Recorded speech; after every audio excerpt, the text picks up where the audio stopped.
100 நாள் கடினமான சவாலோட 2வது நாள். காலையில் 5:30 மணிக்கு அலாரம் வச்சேன். ஆனால் லேட் ஆகிடுச்சு. நான் எழுந்திரிச்சது 6:30 மணிக்கு. ஸோ இன்றைக்கி கிளைமேட் சூப்பராக இருந்துச்சு. எப்பவும் போல் காலைல தண்ணி குடிச்சிட்டு ப்ரஷ் பண்ணிட்டு ஃப்ரெஷ்அப் ஆகிட்டு ஜிம்முக்கு கிளம்பிட்டேன். ஸோ ஜிம்முக்கு கிளம்பும்போது ஏதாவது சாப்பிட்டு போனால் தான் ஏதாவது ஒர்க் அவுட் பண்ண முடியும். ஸோ எதுவுமே இல்லை. முட்டை அவிக்கலான்னு பார்த்தா எதுவுமே இல்லை. ஸோ ஃப்ரிட்ஜே காலி. ஏன்னா முட்டை வாங்கினா தானே இருக்கும். முட்டை வாங்கலை. அப்புறம் நேற்று நைட்டு நான் வாங்கிட்டு வந்த வாழைப்பழம் இருந்துச்சு. வாழைப்பழம் சாப்பிட்டுட்டு ஜிம்முக்கு ப்ரோட்டீன் எடுக்கிறதுக்கு எதுவுமே வாங்கலை. ஸோ எப்போவுமே ரெகுலராக ப்ரோட்டீன் எடுப்பேன்.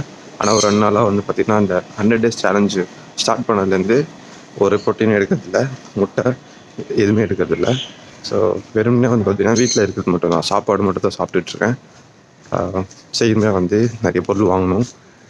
இப்போதி பட்ஜெட் ப்ராப்ளம். இப்போ டைம் பார்த்தீங்கன்னா கரெக்டாக 7 மணி ஆகுது. நேற்று பார்த்தீங்கன்னா கரெக்டாக 6:30 மணிக்கெலாம் ஜிம்முக்கு போயிட்டேன். நேற்று 5:30 மணிக்கு எழுந்திரிச்சு